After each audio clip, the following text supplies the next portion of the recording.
Thank you, everyone. Good evening and welcome to Mormonism Live. Hello, Mr. Real. How are you doing? How are you doing, RFM? I'm doing great, thank you. I'm so Awesome. excited because of tonight's show and our guests that we have. This will be fun. Do you have anything you want to say before we go on with the show?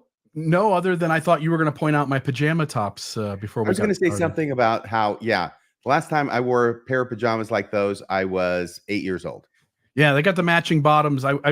Since I got rid of the garment, I've always wanted to wear something sort of a one piece. So this is my go at it. Just sitting here on Mormonism Live on Wednesday wearing a full set of pajamas. It's a handsome shade of blue on you, I must say. Thank you. And the flamingos are a nice touch. Is that what they are? I thought they were cheese are. wedges, but you're right. They are flamingos. Cheese wedges? I don't know. People have different things on their pajamas. That's right. They do. I've never seen ones with cheese wedges, but I'm sure folks in the comments will send us links to Amazon where we can order cheese wedge decorated pajamas. Folks, we've got a great show for you. We've got Shawn McCraney on tonight. And so I'll bring him up on the screen. Shawn, how are you doing? I'm doing well. Thank you. It's good to be here, Bill. Good to be here, RFM. Shawn, it's so great to see you again. Podcasting from the Motel 6? Yes, I am live out of Huntington Beach, California. Really? That is a hotel room, right? It is a hotel room, yeah. Okay. You don't have to tell us why you're in a hotel room, but if you want to, you can. Well, I'm just down here in Southern California on some family business. We'll just put it that way. Family business. Yeah. Let me start it off this way. I know who you are. RFM knows who you are. Most of our audience is going to know who you are. But I did notice before the show started that there were a few people in the comments who said, "Who is this guy?" So without the long story, just really roughly, in like a paragraph, why would people know who Shawn McCraney is? Give people sort of a brief bio of what you do and why you're on the internet and why you're talking about Mormonism.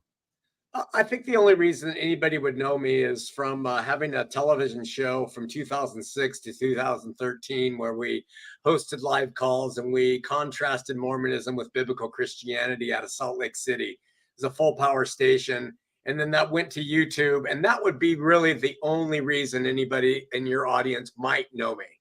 Except for the fact that I think that you moderated a debate between me and the Midnight Morons back in November of 2021.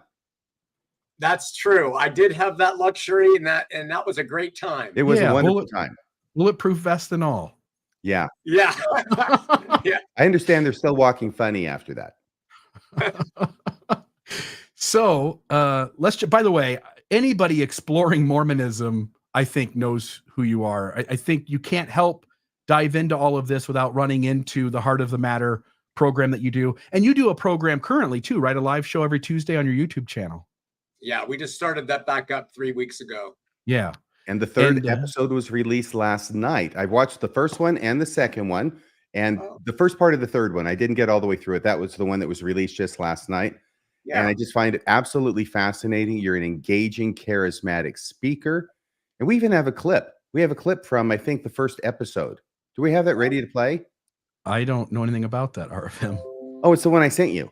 Oh, Remember, I texted it to you a couple days ago, and I said we need to play this when Shawn's on the show. Oh, goodness gracious. Let's do this. Let's get into some of the questions, and then while we're answering them, we'll solve that problem, okay? Okay, good. Sorry. This is one of those days. I'll just apologize, folks. One of those days where I got up this morning and had 10 things to do and didn't get them all done, and I was running nonstop. So sorry about that. I gave you 11 and 12 on top of it. Yeah, no biggie. So let's start off this way. Okay. The first episode of your new program, it starts off with the big letters saying defending Mormons.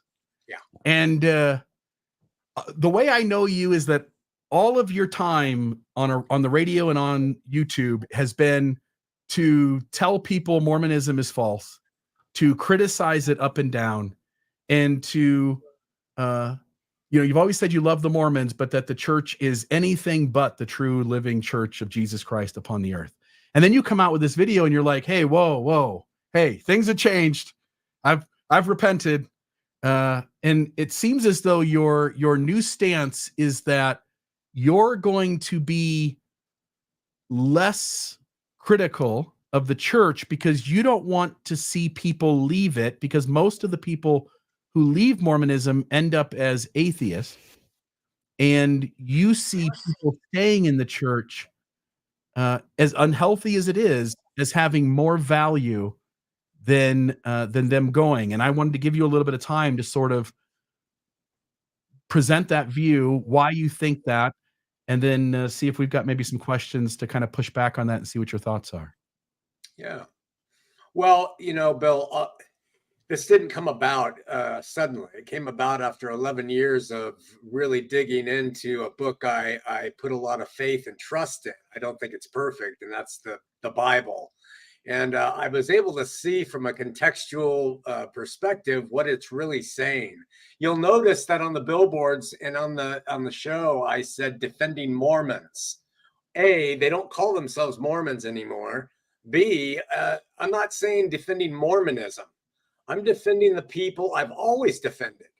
And I've always believed that the Mormon people are good people, as good or better than many evangelicals or Catholics or whatever else. So I've always defended Mormons. And even when we were on the show, while I attacked the church, and I still don't agree with the church's practices or doctrines, they are not any really more odd or strange than any other organized religion's doctrines. So unfortunately, in my position living in Salt Lake City for 20 years, I have watched, like I said on the show, people come out of Mormonism and it just becomes a clusterfuck. They absolutely fall apart.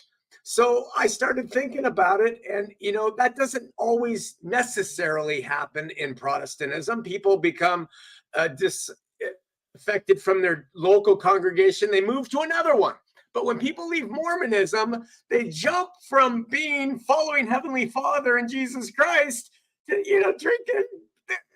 I mean, the stories are just insane that I've heard. So that's my approach, Bill, is I think that for people who want to live lives with the crutch of religion, stay in the church. That's my point. Faith can help a lot of people. I'm not saying it's mandatory for anybody. God loves everybody. But I think it helps a lot of people who have abandoned the faith, who have abandoned Mormonism and been left, like I said on the show, like declawed cats out in the wilderness. Yeah. So I want to follow that up by saying that how are you going to change your approach then? So if Mormonism is still blatantly false, They're really all false. Sure. But how are you going to approach that then? Are you just going to encourage the Latter-day Saints to stay in the church, or are you still going to point out problems inside Mormonism? No, I'm not going to focus on the problems inside Mormonism. There's other shows and podcasts where guys do that. Yeah, well, yeah, we're doing it. Yeah, you got that one. Yeah. Actually, all we're doing is saying faith without religion. And if you need to be in a religion, stay at it. So, I mean, continue to pray to Heavenly Father. Continue to believe in Jesus. If it's going to mean breaking up your family and it's going to mean divorcing and wife swapping and all the stories I've heard, stay in the damn church. That's all I said.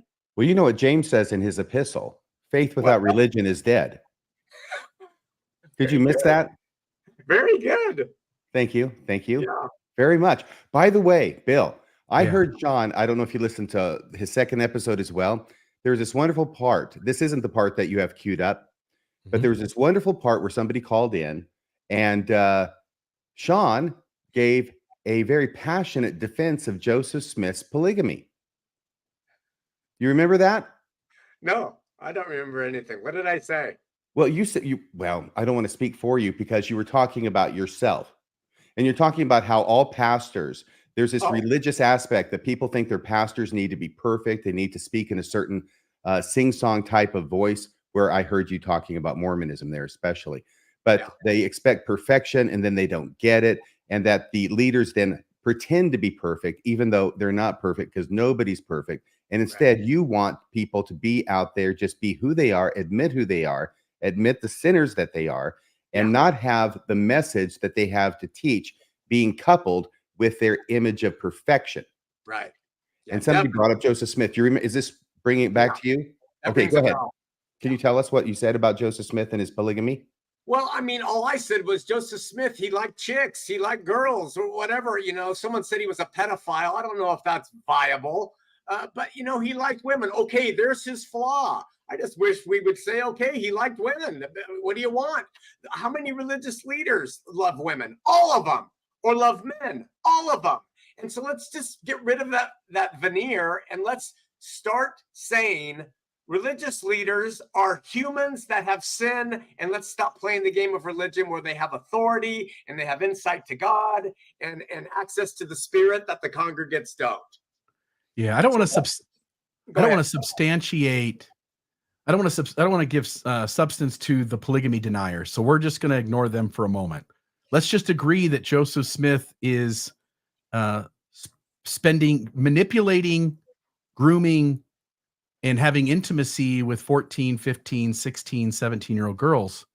It's really hard for me to believe that I can make any space that God continues to work through anybody who is doing that sort of predatory behavior on a child.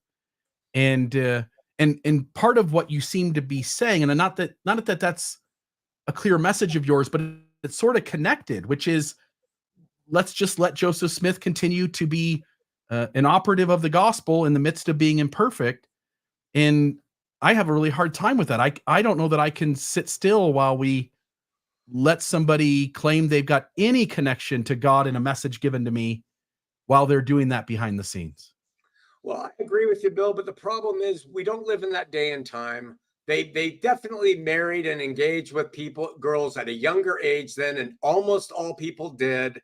And so I just don't see the value in spending a lot of time talking about that, because every founder of every religion, and I gave examples, Martin Luther was a misogynist and a rabid anti-Semite. Calvin put people to death. I mean, it's just like, this is the human nature, Bill. If we could get inside your brain, we would find things that some people say, I'm never listening to this show again. If they got into mine, they certainly shouldn't be listening to me. Let's be open about the human condition.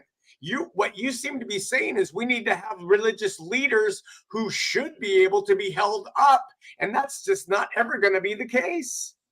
Yeah. The difference, though, is I don't claim to speak for God, and I have no desire to tell anyone that anything I say comes from some greater source than outside of my head. And I think that's a big difference that distinguishes one from the other. Anyway, any thoughts there? Yeah, I think, let me just give you an example. You guys were both LDS, you knew the scriptures. Who does God say was a man after his own heart? David. Right. I also listened to that part recently where you went on about David. Yeah. David he broke almost every law that was given. He put the tabernacle outside of his house. He ate the showbread. He slept with Bathsheba. He had Uriah killed. He bore false witness. He dishonored his parents. And the Jews call him King of the Jews, and they revere him. Bill, your assessment of the human condition being an operative for God, I think, is off. Because God, he's dealing with humans. What's he going to do? Find the perfect man and then say, okay, we can work through you? That's the point, is humans are fallible. So I don't see the need to have a religious leader who's perfect or even close to it. I would rather look at one that says, yeah, I really like porn. Yeah, I like to get drunk. Yeah, that's me. But I do believe God loves you and me, and I want to teach about it. Yeah. Smith is different. I agree with you. He claimed to speak for God. I get that. But, Charles Russell, Ellen G. White, all of them, what are the skeletons in their closets? That is human beings. I agree. The hypocrisy for saying he spoke for God, forget it. Forget it. He was, I think, a con man. But nevertheless, he's not here. They're still going. There's people who follow that faith, and they try to live good lives. And I just hate to see it destroyed. So is your position that following a con man and a serial polygamist, even with young girls and other men's wives, that's preferable to being an atheist? No, this is not about atheism and not. You got to remember, my stance was we are talking about people who once were of faith and have come out of faith. it seems to me that the responsible offering to them should be more or better faith and not non-faith. That's my point in the whole program in talking about it. And I just don't think that we're being responsible because they cut their teeth on that faith. They've been declawed. They've had scorched earth on their heart. And boom, they're thrown out to the world as there is no God. I mean, come on. That doesn't make any kind of responsible sense. Unless a world without God is in some sense preferable. Well, and that's kind of interesting because last night we talked about deontological obedience. And what that says is, listen, I'm going to follow God because he says this is right and not because it's going to produce better results in this world. The tree of knowledge of good and evil, good and evil, good. So humanists and atheists can do so much good in this world. I agree. I'm just pointing out when you take a people who once looked to a being they believed in, God and Christ, and now they walk from him, they are out there without moorings. And I think we could do a better job. And is that where your church, I know you've had a church for quite some time now, but you've gone from being the most virulent anti-Mormon imaginable to now being in a place where you are defending Joseph Smith and defending Mormons. So it seems like a 180-degree turn. Do you see it that way? No, because I'm not defending Joseph Smith as a prophet. I'm just saying all men are fallible. So, what's the point? We have these hypocritical evangelicals out there protesting about Joseph Smith, his wives, his polygamy, while they follow Calvin. That makes no sense to me, who put Michael Servetus to death. So I don't get the hypocrisy. Why focus on any of that? Let's just talk about faith. Do you have the faith in a supreme being? You once did. Why not keep that? Is there anything salvific in having a faith in a supreme being versus not having faith in a supreme being? Salvific in the sense of being forgiven for sin? No. He paid for the sin of the world. There's nothing. You're not gonna please God by believing or not believing in him. You don't earn it. It's done. He paid for the sin of the world. So there's nothing in that sense. But if you want to be his child and have a relationship with him, yeah, faith is required. But doesn't that benefit you in the hereafter? I don't know what the benefit is. We aren't told. Well, doesn't the New Testament talk about people burning in hell if they don't believe? Okay, boy. If we're going to talk about the New Testament, first of all, the New Testament has been misappropriated. It is described by God in Jeremiah 31 through 34 as when he writes his laws on the hearts and minds of individuals, and no man will say, know the Lord, know the Lord. Tertullian came along and he said, let's call this collection of books the New Testament. So we became lawyers and scribes, chapter and verse. It was never meant to be. Those books were just things to them describing to the people of that day what they needed to do. The New Testament is spiritual. So does it talk about hell? Hell was a reality. Sheol to the Jews. That was done away with by Christ at the cross. Satan was defeated. Hell's over. Everybody goes to a heavenly realm. If you want to sit down and we could do a show on this, we could spend days on it. I told you, Bill. Yeah. I told you, and I mean that. And that's actually, I'm kind of in awe of that. But having said that, if hell is done away with, yeah, I know that there are some people who accuse you, and I think you feel falsely or wrongly of being a universalist now, and you deny that. And I'll give you a chance to address that. But is it correct then to more accurately describe your position as being more, what's it called? Multi-denominational. Multi's wrong. What's it called? Interdenominational? I don't know. Yeah. It's basically, it doesn't matter what denomination of religion you belong to or belief that you have. But go ahead, you address the universalist comment, because it sounds from what you're saying, a person listening to that could think that you are a universalist. Would that be correct?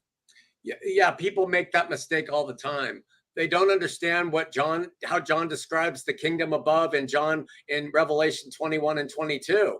And that says there's a kingdom. It's the New Jerusalem. It's above. It's where God and Christ dwell. And there is an outside of that where those who don't believe in God and Christ dwell. It's not a place of punishment. It's a heavenly realm.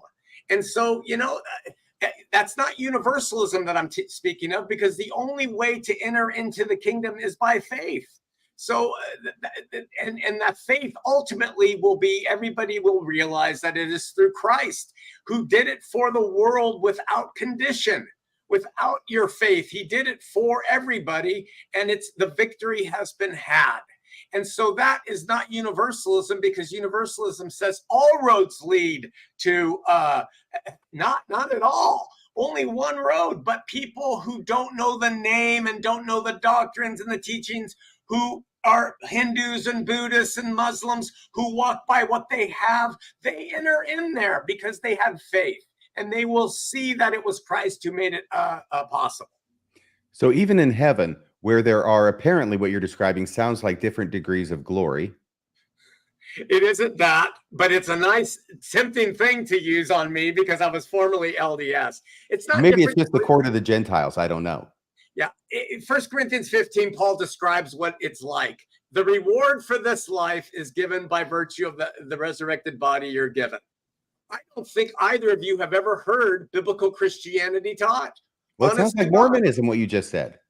It sounds like it, but Smith wasn't completely wrong. You're coming back to your roots. Banged other men's wives doesn't mean that he was wrong on his, Come home, Shawn. There might be a day where Shawn's on the Comeback podcast. By the way, before we get off the subject, we do have the clip now, and because it has to do with what we've been talking about. We've got a little bit off the subject, but here's the clip. It's a keeper, and we'll let you respond to this after it's played. Walk in your faith. So let's love each other. I do love you. You still sound to me like you're stuck on yourself as being the most righteous one that has all the answers. I'm sorry, Shawn. I don't think you listen to me, brother. For you. See, right now, let me just point carefully. But wait, let me point out to you and prove to the audience how wrong you are. Fuck you. Okay? Is that someone who's stuck on themselves and trying to bring in people to follow me? You idiot. I am a passionate, virile, carnal man. I am not a religious leader, but I know scriptural truth, Yeshua, and you are just here to present Mormonism as the great way. I am trying to tell you can. No, I'm trying to tell you you can do it. Is that? It's not going to work on me. I don't care about Christian. I care about being authentic before my God. Yeah, you are. I'm trying to let the Spirit work on you. Okay. Walk in your faith. So let's love each other. I do love you. You still sound to me like you're stuck on yourself as being the most righteous one that has all the answers. I'm sorry, Shawn. I don't think you listen to me, brother. For you.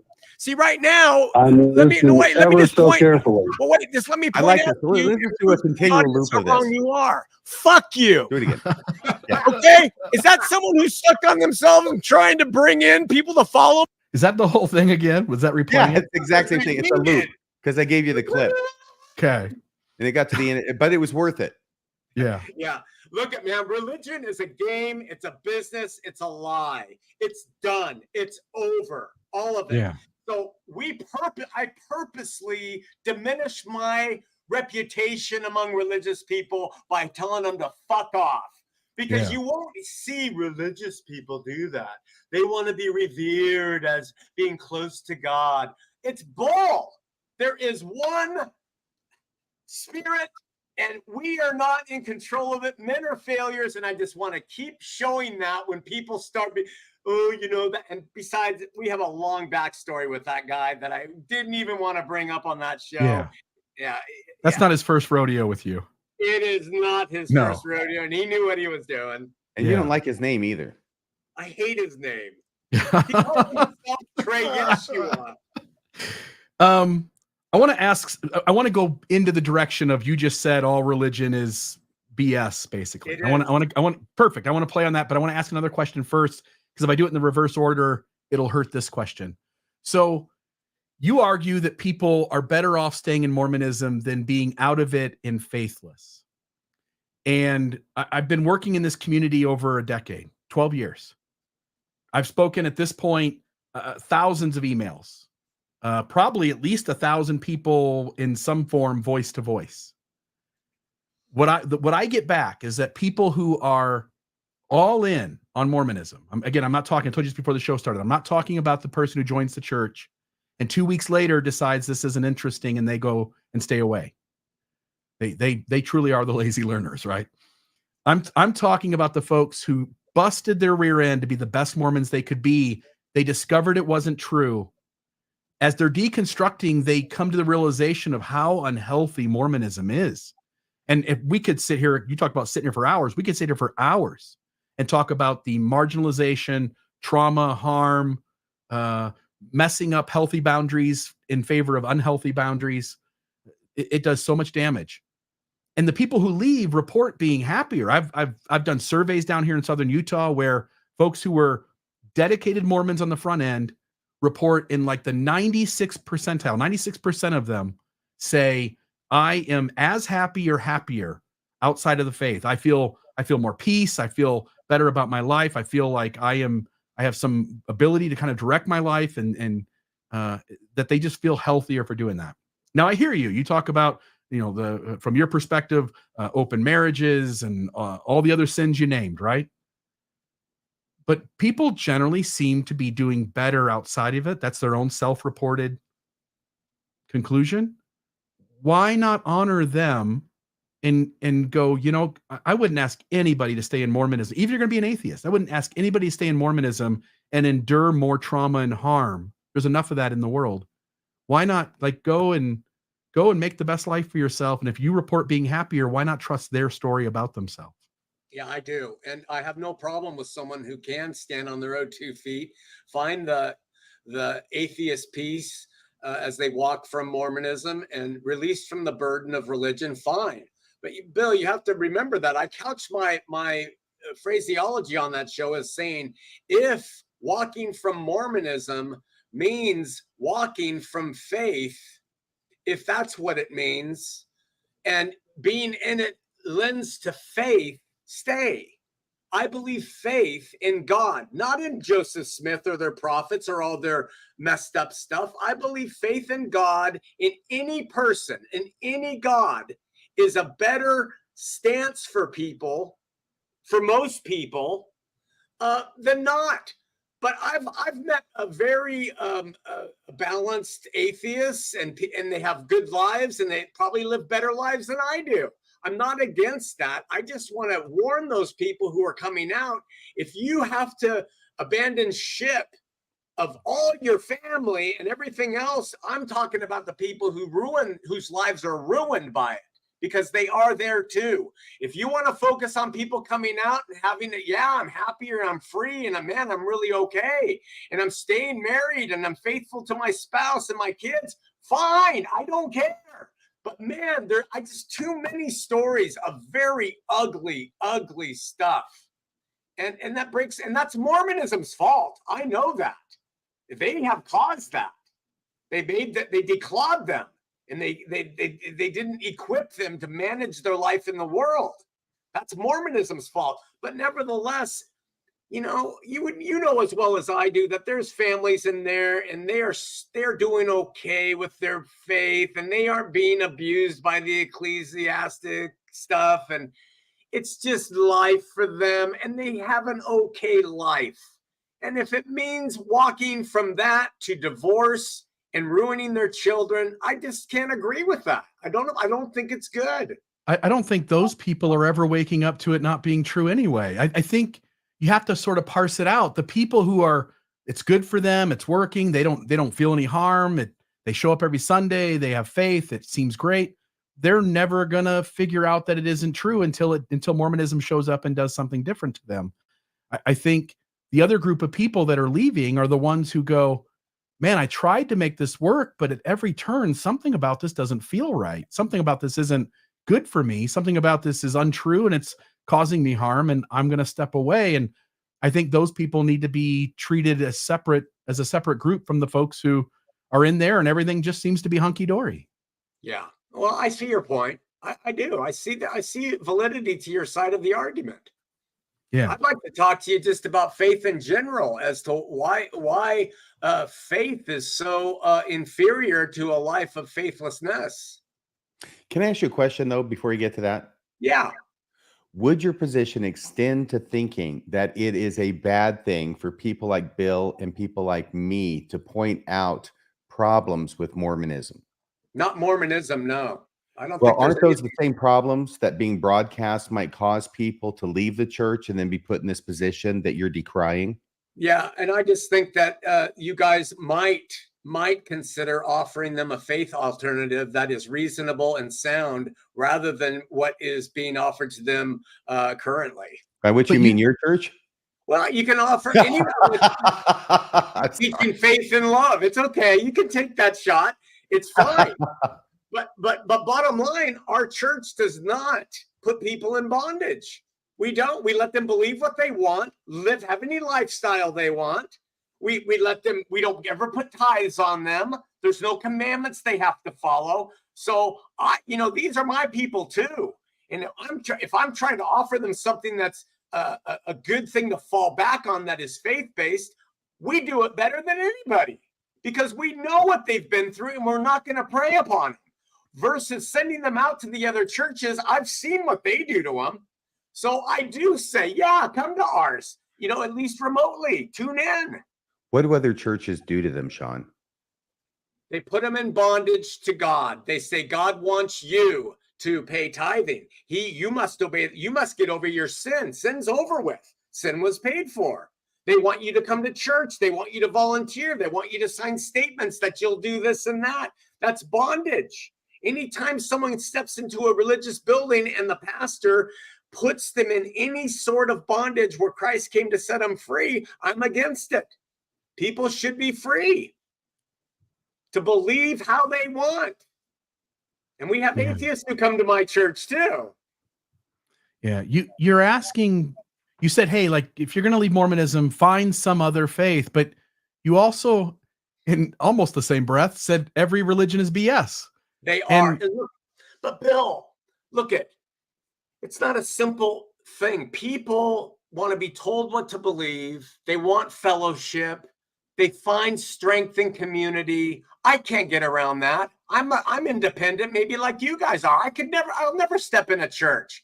But many people need that stuff. Is it perfect? No, religion's BS. But there's no way we're going to reach into their heart and show them what they can have unless we open up the door and let them feel comfortable where they're at.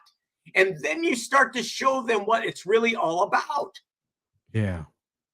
Shawn, we do have a question from Guy McDude, a regular listener to the show, who wants to know how your congregation numbers are going with your new message. Are they going up? Are they going down? What's happening with that? They're going up.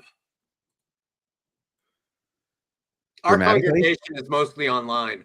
Our congregation is not brick and mortar. It's online. Okay. Yeah, it's going up. Mostly Christians coming to our way, not LDS. Yeah. And I think, again, you're offering them an opportunity to enjoy a faith service without any requirements of them to compromise parts of themselves or to commit thinking that it's God that requires it, when who the hell knows from church to church what parts God requires and what he doesn't. Right. I was telling you this before the show started, and the difference between an atheist and a believer is the belief in one less religion.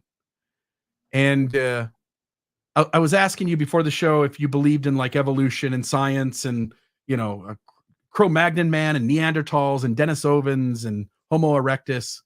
And that I believe in erectus. Yeah. Yeah. You believe, wasn't he a country singer back in the 60s? Denisovan. Yeah. Yeah. Dennis Owens. Who's that? Dennis Owen. No, Dennis Owens. I understood everything else you said, but then you throw Dennis Owens in there. Yeah, he's just a good. Yeah, I want everybody to buy a CD. Everybody go out there on Amazon and look up Dennis Owens and grab his music. Played with Roy Clark on Hee Haw, I think. There you go. So, language is an invention at some point. Some point, humanoids got some development in their vocal cords, and they were able to to create language, and then they create gossip, and then they create myth. And you agree that all, the Bhagavad Gita is a myth, and the components of Islam is a myth, and Buddhism is a myth. It's not, and yet, if that's all true, if all the other ones are myths, it's probably likely that Christianity is a myth. And you even agree, like, the New Testament. Yeah, but you even agree, like, well, guys, the New Testament isn't what we claim it to be. The Old Testament isn't what we claim it to be. Jesus came back in 70 AD. Satan took the retirement plan and he left. You've sort of figured out a whole new Christianity by discarding thousands of years of what it meant to be Christian. Yeah. And you've deconstructed. And what I told you before the show is that the reason you believe Jesus came back in 70 AD and the reason you think Satan took the retirement plan is because something bumped into those beliefs that Jesus is still to come and that Satan is the adversary. And you were sort of compelled to deconstruct that idea and come up with something new.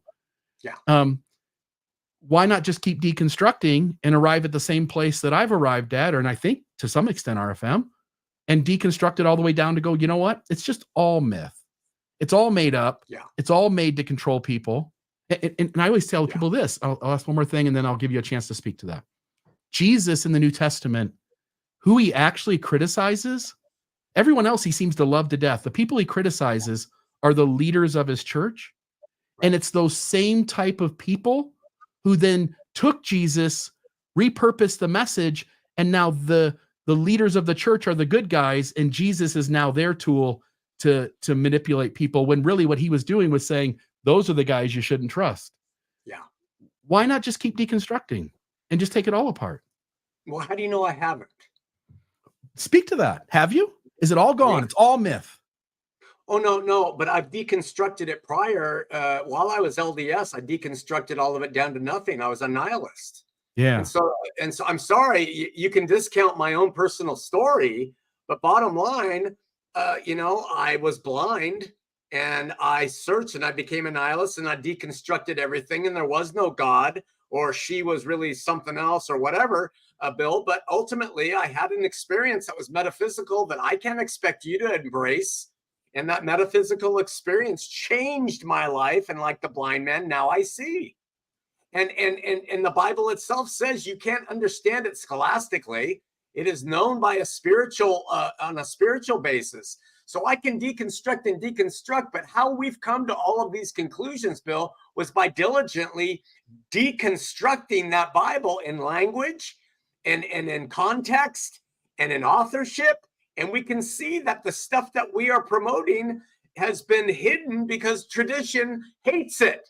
If you say Jesus has come back, and he's paid for all sin, and God has been reconciled to the world. There's no money to be made. Yeah, there's no money to be made. No. There's no money. There's no control. Yeah. And so we've deconstructed it down to the point where a person of faith, that's me, I am of faith, I say this is the best way, and I think it's something that's a good alternative for people who are looking to still have faith, but not be abused by religion. Yeah. Yeah, you're not just a person of faith. You are a passionate, virile man. Yes, I am virile. Bill, do you want to pursue this? Because at some point, I would like to get into what you've already broached, which is this idea of post-millennialism that is actually critical to Shawn's message. Yeah, let me ask one more question, and then I'll let you take it down the track you want to. The reason I don't believe Mormonism anymore is because my brain told me that Mormonism isn't true.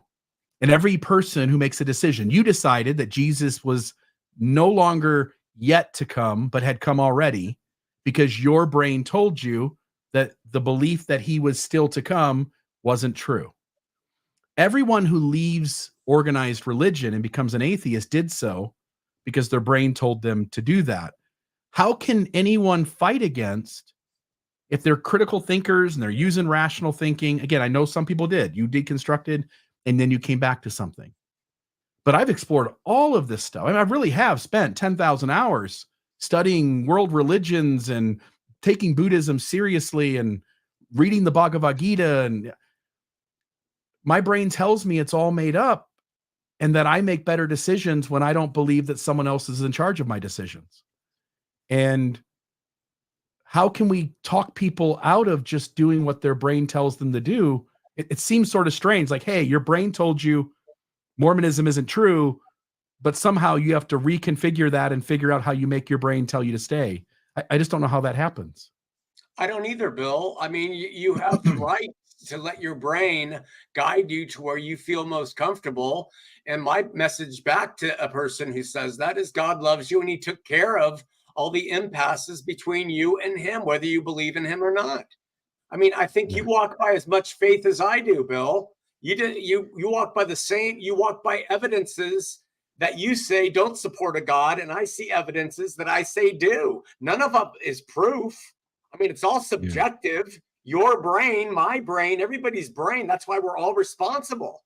But my brain, you say it's my brain that's choosing. I believe it is something metaphysical and something spiritual where I choose to see it as faith-based. You choose not. It's okay.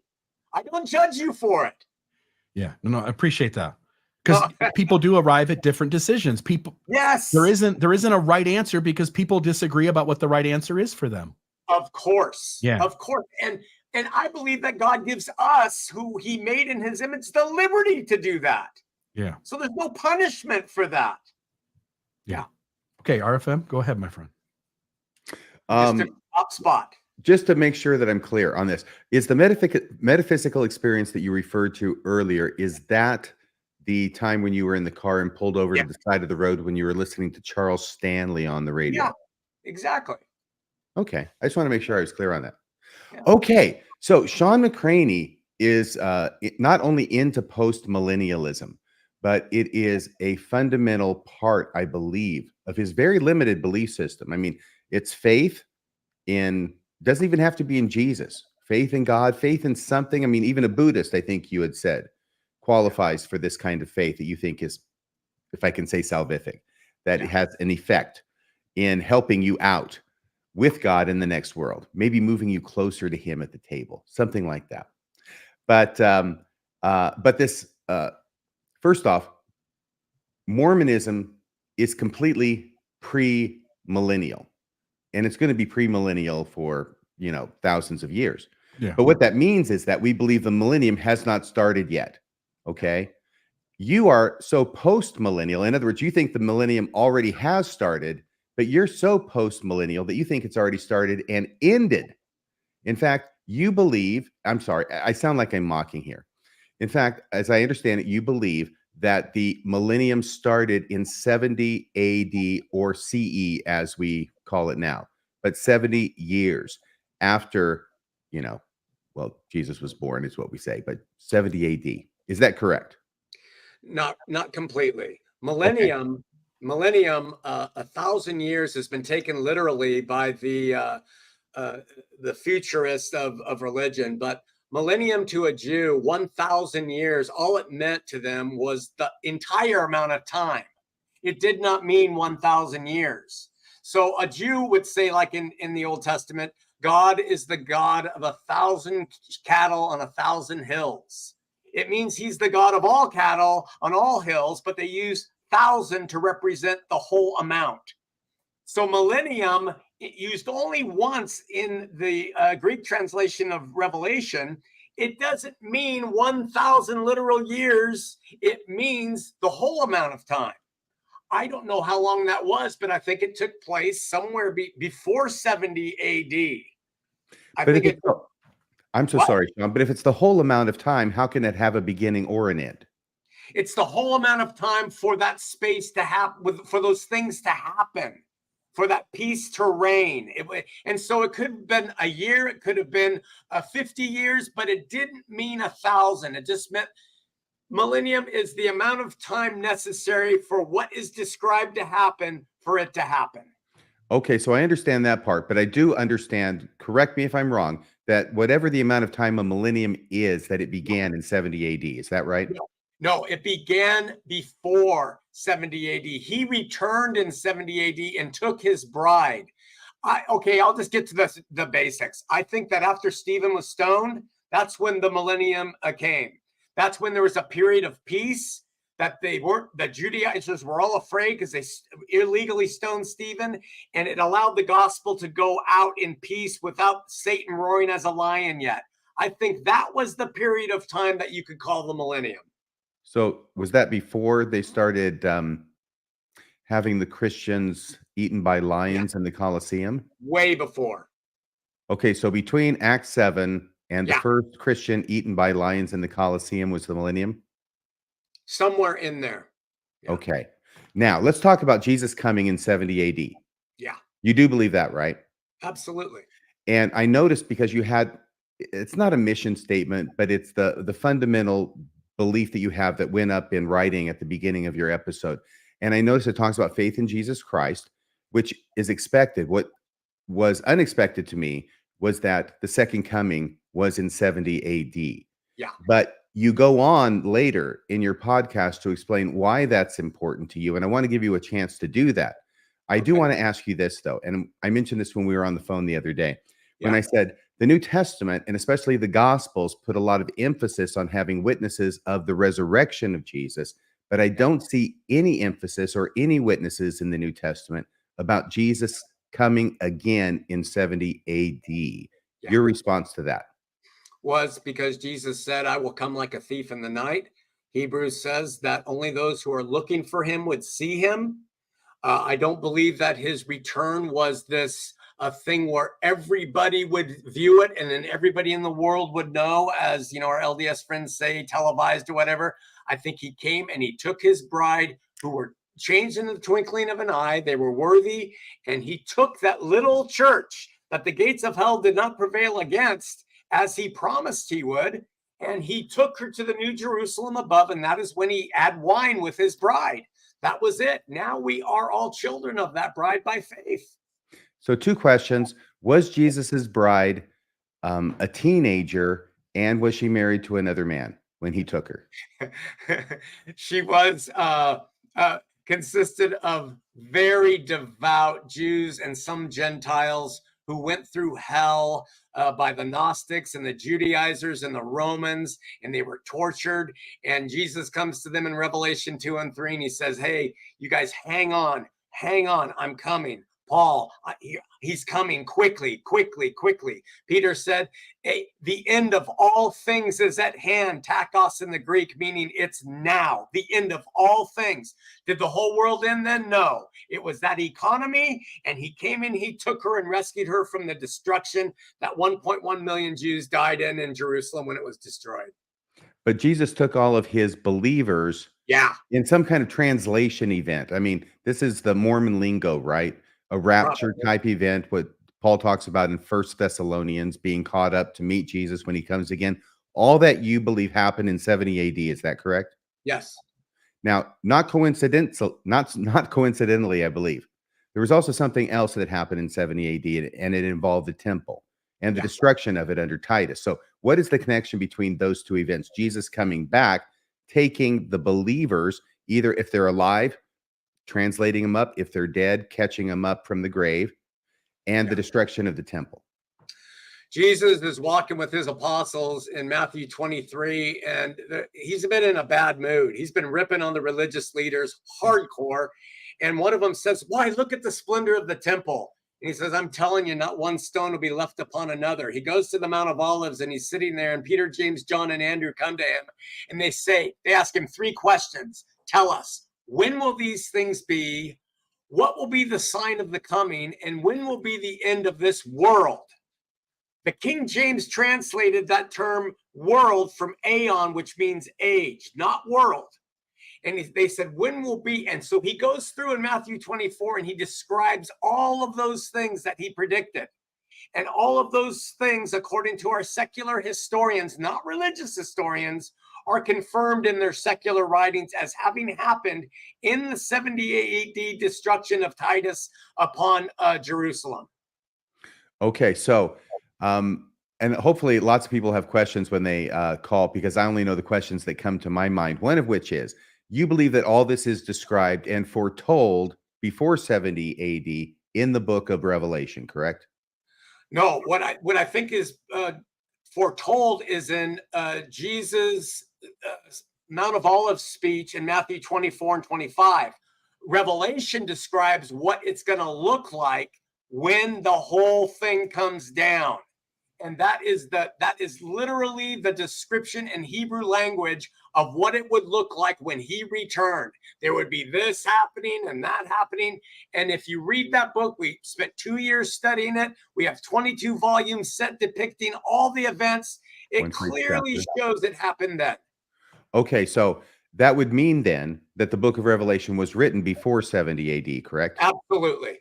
Okay, so you would then depart from the scholarly consensus that the book of Revelation was written much later than 70 AD, like around 90 or 100 AD. Yeah, because the scholarly consensus is going off one reference from Eusebius's history that borrows from another church, Polycarp, and it's all just hearsay. And that's the only thing they have in terms of a time stamping the book of Revelation. But if you look at the internal evidence of Revelation, you'll find, like, it talks about the temple. Well, if it was written in 90, why would he be talking about the temple in Revelation? He wouldn't. It was still standing. Okay, so and most scholars, you would agree with most scholars that the book of Revelation does not apply to something way down the road, like in 2000 or 2024, like when we're living right now, but that it did apply to events that were happening in the first century. Absolutely. You just put it earlier. Yeah, we put it earlier. Yeah. Okay, so now the scholarly consensus, once again, is that the beast with the number 666 is a gematria for Nero Caesar. Yeah. Who I believe was Caesar after 70 AD. And there were a lot of horrible persecutions that were going on. No? No, he wasn't Caesar after 70 AD. He was before. Okay, well, I'll look it up here. I'm sure you're right on this. I could be wrong. Actually, I'm not sure you're right. Otherwise, I wouldn't be looking it up. However, let's see. So he dies in 68. Yeah. Okay, so he dies in 68. Yeah. So Nero, Claudius, Caesar, Augustus, Germanicus, Jingleheimer, Schmidt dies in 68. Okay, so you think, but you don't think that the beast is Nero Caesar, though, correct? It's only because I have a very good friend who's a teammate of mine in Scripture, and he believes that it is a Jew from the Bar Kokhba revolt that happened in 136. Yeah, the Bar Kokhba revolt, yes. Yeah.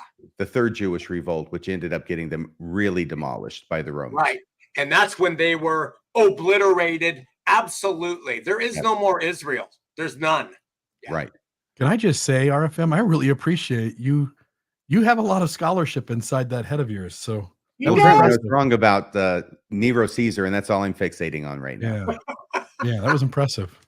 Yeah. But yeah, so it's something that's going on, but you feel 70 AD, the temple is destroyed, and this was predicted in the book of Revelation, and this is the second coming of Jesus. Yeah. So did he really come again? I mean, what does that look like when Jesus comes again or came again in 70 AD? Did anybody see him? Are there any records of it? Are there any witnesses to it? I'm going to give you like an apologetic response to Christians on this. Okay. They say Jesus was born of a virgin. They said he was perfect. They said he was crucified. They said he was resurrected, all by faith. We have very little proof of that. But when it comes to eschatology, they want eyewitnesses that saw it, that they can cite and say, we can prove that he really did return. In other words, they want empirical data to prove his return, but they take everything else in the scripture on faith. Bottom line, Revelation itself tells us that that book was written to them then only, and he was coming quickly. That's a scriptural proof that all of these evangelicals ignore. Why? Because it destroys religion. Well, I think it's certainly indisputable, though many will dispute it, that at several points in the New Testament, it's very clear, including Matthew 24, including Paul, probably 1 Corinthians 7 at a minimum, and Revelation, behold, I come quickly, Maranatha, that Jesus is coming within that generation that is in existence at the time of Jesus, or at least of his death. Or he was a liar, and he was wrong. Right. And obviously Joseph Smith, I mean, we all know, I think, that Joseph Smith, when he did his Joseph Smith translation of Matthew 24, he changed it in order to make it line up with what is the general consensus among most premillennialists, is that they say, well, he didn't really mean that generation. And it gets changed around to saying, well, this generation, whatever this generation is.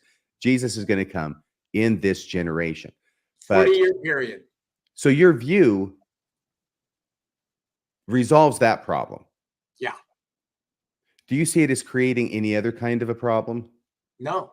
In Like fact, what's been going on for the last 2,000 years since Jesus came again, and everything seems to be sort of going, you know, as crappily as usual. Church playing, people using God's name to prey on other people, starting with the Catholics, then the Orthodoxy, the Protestants, the Reformation. It's all without authority. It is because the Bible clearly says that once he returns, everything that is material is done. It's over. There is nothing left. It's been finished. And that's my message to Brother Bill down here, is that Christ did it all. It's over. It's finished. There's nothing more to worry about. The world's been reconciled, 2 Corinthians 5, to God. That's it. So believe on him or not. It's up to you. So what's going to happen? We're 2,000 years out. We got another 2,000 million years to go. And is this sort of just the plan that he came back in 70 AD and took care of everything? Like you said, he reconciled the world unto him. Everything's taken care of with his second coming. Yeah. And we're just floating adrift without paddles for the next 10,000, whatever. I mean, what's the next move? Ostensibly, there's no next move. We're in the Garden of Eden. The second Adam, Paul calls him, return the world to the Garden of Eden. And Bill and RFM and me and everybody else are choosing to either eat of the tree of knowledge of good and evil, or to eat from the tree of life and have a relationship with God. And that's all he's looking for. He's not going to punish you if you eat from that other tree. It's love. He's taking care of it. And I just think faith is a better way to go, and to try to love in the way he describes, not the way we describe. I've yet to see humanistic love merit anything good, but I see his agape love, when it's in practice, actually work. I mean, I don't understand something. I got to bring this up. Bill, I had this discussion with John Dehlin and Anthony Magnabosco on his show. What moves you to want to do good? Because if I come and I deconstruct God out of my life, I'm going to be a fucker, and I'm going to take advantage. I'm the exact opposite. I try to. You're a good guy, but the problem is guys like me are not, and I need that crutch. That's why they made prisons, I guess. If you act out on that kind of stuff. If I act out, but I'm going to be smart enough not to. And I told defense John, attorneys, by the way, Bill. So I'll just tell you again. I don't believe in a conscious being in the sky, but I've spent a lot of time taking seriously, say, Buddhism, and wanting in every interaction with people to be kind and responsible, to try to show up. Because something inside of me that does not feel like I would want to call it divine, other than, well, that'll be a whole nother hour, would be to talk about like the universal creative energy, right?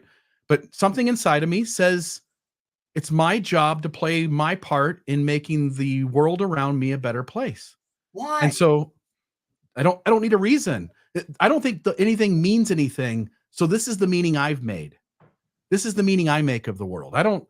Because I don't believe any religion is true, and because I believe the universe was created out of chaos, but organized chaos, meaning that any life form, for instance, anytime it goes towards nourishment and safety and security, it survives to perpetuate. And anyone that goes towards starvation and threats and things that are at its ill dies off. And so any sort of life that works towards nourishment perpetuates, hence those traits continue on, and whatever anomalies happen are better for survival, then those continue on as well, and hence how we have evolution.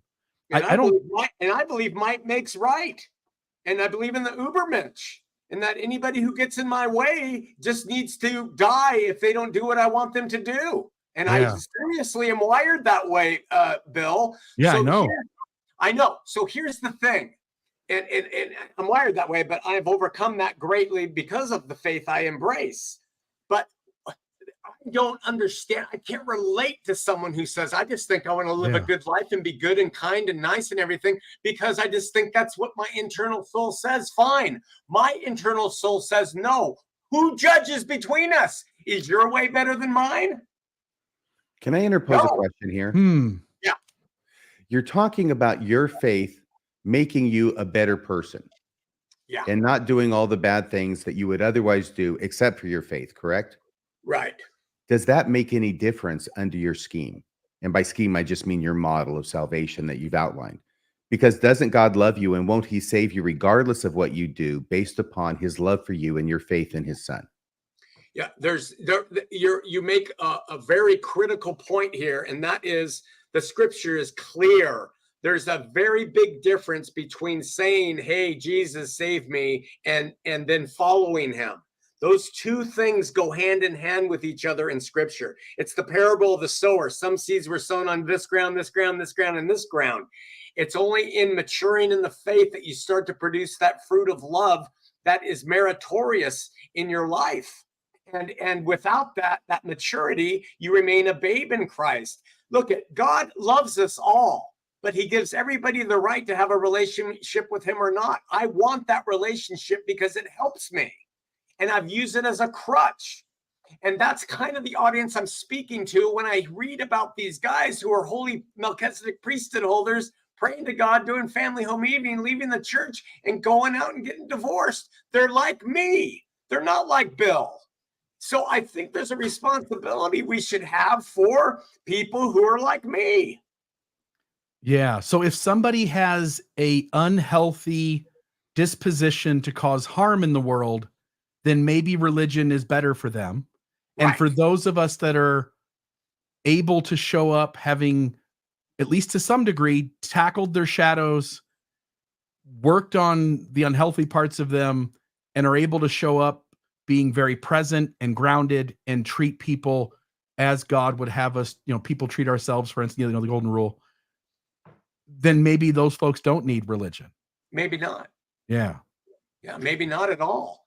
Sean, it And- does sound to yeah. me like you're saying that faith alone is not enough, but it must be coupled with good works. And the good works are always defined as love, agape love. Okay. So that's a Always. yes, right? That's a Yeah. yes. Yeah, that's a yes. Faith and love go hand in hand. They are not separate, as James says. Okay. So we do have to have good works along with our faith. The love that you extend shows that you have the faith. Right. We show show me thy faith without thy works, and I will show thee my faith by my works. Right. Right. Yeah. Hmm. Hey, I just saw a question come up, and the person said, if the faith is subjective, why is this guy so demonstrative and authoritative in his talk? I want to say I'm a passionate guy. So fuck you. Don't forget virile. Use virile. Yeah, I'm a virile, passionate guy. Look, I am a tweaked dude. God has changed me, and that's my message to your audience. If your life's fucked up, consider the faith route, because you're probably never going to be a Bill Reel or a Radio Free Mormon. It's a lot easier to be a Bill Reel or a Radio Free Mormon. I'm Yeah. working on my beard though, because your beard looks like, I think, Moses in the yeah. 10 Commandments. That's the Charlton Heston beard you got going. It is. Yeah. Is that on Yeah. purpose? Yeah, I love it to wear it in Utah because people are so rigid on facial hair, and so it's just fun. Would you say this for me? Just repeat the words, let my people go. Let my people go. You got the part. Why don't Somebody you guys- go ahead. Go No, ahead. go ahead, Sean. I just hope you guys would just consider that there's an alternative to offer your group, and that is reasonable faith that isn't harmful. It's not religious. We are faith without religion. And I think that's a viable alternative for the people who are going to leave Mormonism and fuck their lives up. Yeah, and there are some of those. And Yeah. I might define it a little differently than you do, but there are people who, without religion, are lost, and they end up causing real harm in the world and end up in a much worse place themselves. I agree. And I can agree with you, by the way, if I think at a base level, people who haven't figured their stuff out yet sort of need an authority outside of them to tell them what to do. And they might be better off. I've heard people say, if I left religion, I do this. If I left religion, I do that. Well, then stay in religion by all means. But for people who wake up to the fact that religion is all myth, they deconstruct it, the majority of them seem to, after having taken it seriously, seem to end up in a better place. And I want to respect that as well. Somebody here said, Shawn, if you're so accepting, name one church besides yours that you think is good. So what they're basically saying is, if there are other churches out there other than yours that people should join, name one. Like, what are the other churches that people should join? Look at, man, church is a paradox. People make church what they want. You guys all know there have been LDS people who are part of that evil system, Mormonism, who are able to function fine. They didn't care. They're doctors and lawyers, and they just go on with their life, and they use it to help raise their kids. Yeah. So every religion is what the person brings to it. So they all offer something that's good, or they wouldn't exist. So I'm not against religion. I just think it's a short stop. I think you can have faith without religion and not put people into bondage. Can I have faith without believing there's a conscious being out in the universe? Well, you do. I know. So why do I need why? So what am I doing that you see is not exactly getting it right? Well, from my estimation, and remember, Bill, I couch everything I really stand for from a biblical perspective, which I'm sure you don't agree with. But from my perspective, faith in the living God and not in self or idols or philosophy or mental health empowers the person with his spirit of Christ to overcome themselves and to love as he wants them to love. I would imagine your love for people, while mature, probably is lacking in comparison to what Jesus' love was if he was a real human being.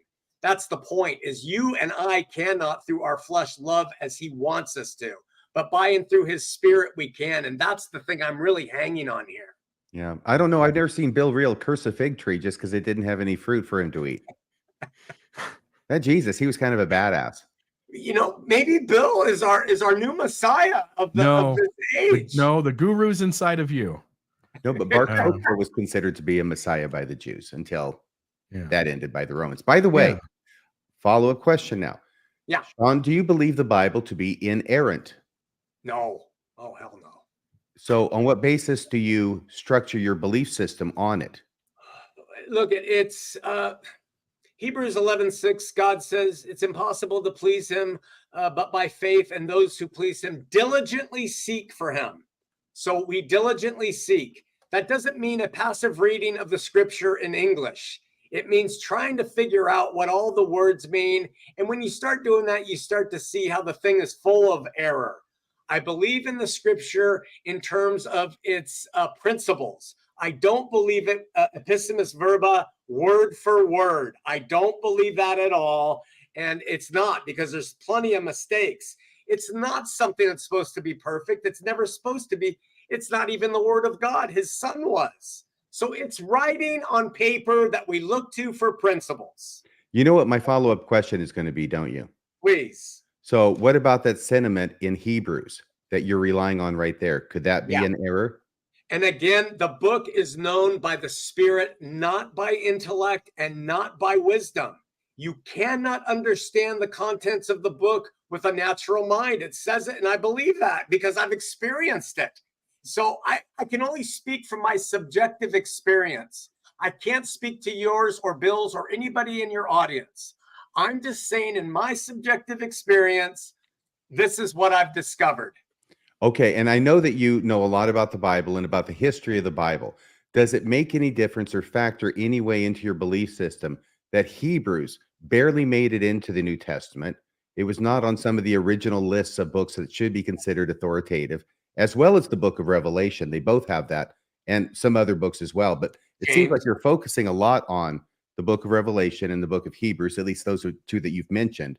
Yeah. And yet those were kind of looked askance on by a bunch of Christians in the first century, barely made it in when the first list by Athanasius, 367, I think, AD or CE, when the first list was presented that had all 27 books in our New Testament and no others.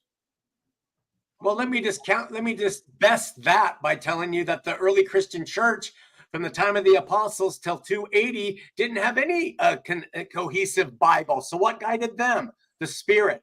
Somebody just wrote a comment and said the Spirit is not trustworthy. I'll tell you how to trust the Spirit.